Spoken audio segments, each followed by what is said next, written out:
Hello नमस्कार सम्पूर्ण साथीहरु आज पनि तपाईहरुमाझमा मेरो युट्युब च्यानलबाट उपस्थित भइसकेको छु। साथीहरु यो च्यानलबाट मैले तपाईहरुलाई हरेक किसिमको भिडियोहरु चाहिँ प्रोवाइड गर्ने गर्दछु। स्पेशली युट्युबसँग सम्बन्धित भिडियोहरु साथै आवश्यकता अनुसारको भिडियो चाहिँ मैले तपाईहरुलाई यही च्यानलबाट दिइराखेको छु। साथीहरु आज पनि तपाईहरुमाझमा एउटा भिडियो लिएर आएको छु। भिडियो के कोलाई भन्ने कुरा तपाईहरुले थम्बनेल हेरेर थाहा पाइसक्नु भएको छ।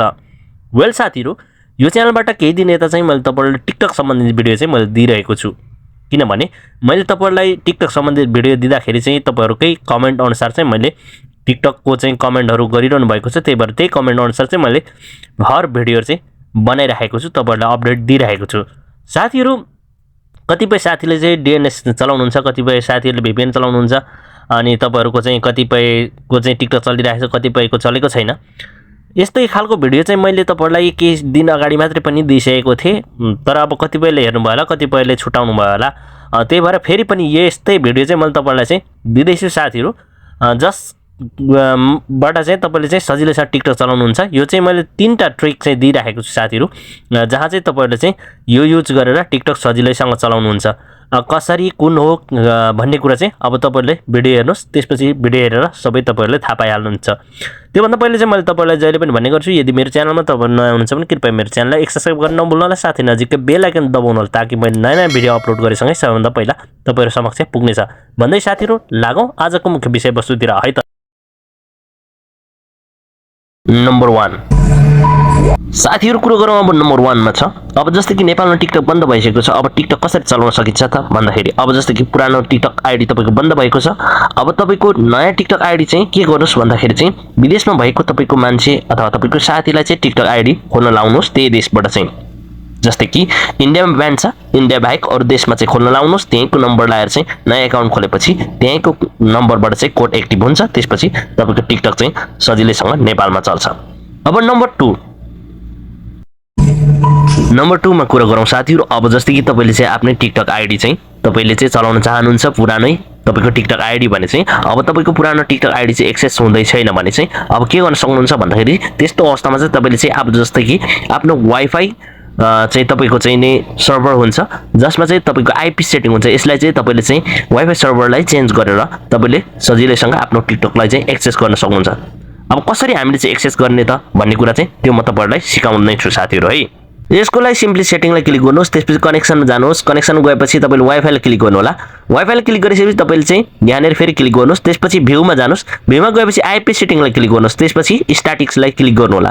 त्यसपछि यहाँनेर तपाईले देख्न सक्नुहुन्छ यहाँनेर डीएनएस 1 लाई चाहिँ सिम्पली तपाईले चेन्ज गरिदिनुस्। त्यसपछि यसरी नम्बर हाल्दिनुस्। त्यसपछि 2 लाई पनि तपाईले चाहिँ नम्बर हाल्दिनुस्।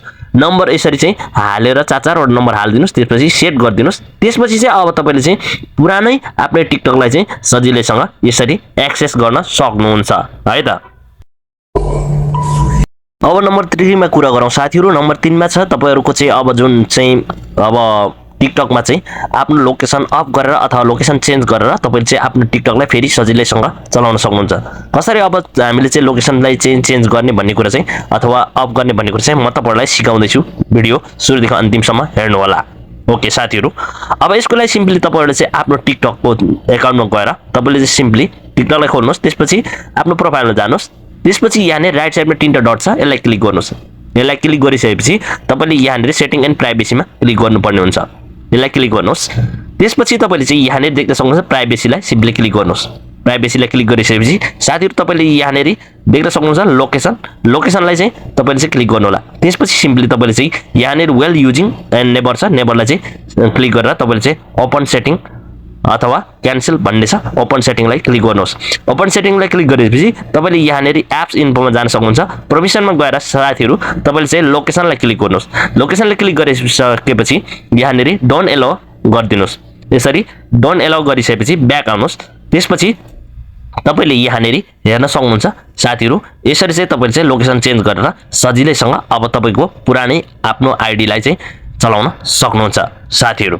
वेल साथीहरु अब हामीले यसरी चाहिँ सजिलैसँग चाहिँ एक्सेस गर्न सकिन्छ आफ्नो फेरि पनि पुरानो टिकटकलाई नै चाहिँ हामीले चाहिँ चलाउन सकिन्छ बन्द भए पनि नेपालमा। तर साथीहरु यो कुरा चाहिँ के छ भन्दाखेरि चाहिँ टोटली अब नेपालमा ब्यान भइसकेपछि यो इलिगल काम हो। तपाईहरुको विचार हो, अब तपाईले चाहिँ चलाउन चाहनुहुन्छ भने अब तपाईले चाहिँ अब चलाउन पनि सक्नुहुन्छ। तर मैले चाहिँ तपाईहरुलाई के अनुरोध गर्छु भने यसरी नचलाउनु नै बेस्ट, किनकि सरकारले नै बन्द गरिसकेको कुरालाई चाहिँ इलिगल तरिकाले हामीले चलाउन चाहिँ सकेसम्म चाहिँ नचलाउँदाखेरि चाहिँ राम्रो भनेर चाहिँ म तपाईँहरूलाई भन्न चाहन्छु। बाँकी तपाईँले अब रिस्क लिएर अब चलाउन चाहनुहुन्छ भने चाहिँ तपाईँले यसरी चाहिँ सजिलैसँग चलाउन सक्नुहुन्छ। साथीहरू यो भिडियोबाट तपाईँले चाहिँ के कति बुझ्नुभयो जस्तै मलाई कमेन्ट गर्न सक्नुहुन्छ भन्दै आजको भिडियोबाट तपाईँहरू माझमा चाहिँ बिदा हुन चाहन्छु। Bye bye, take care.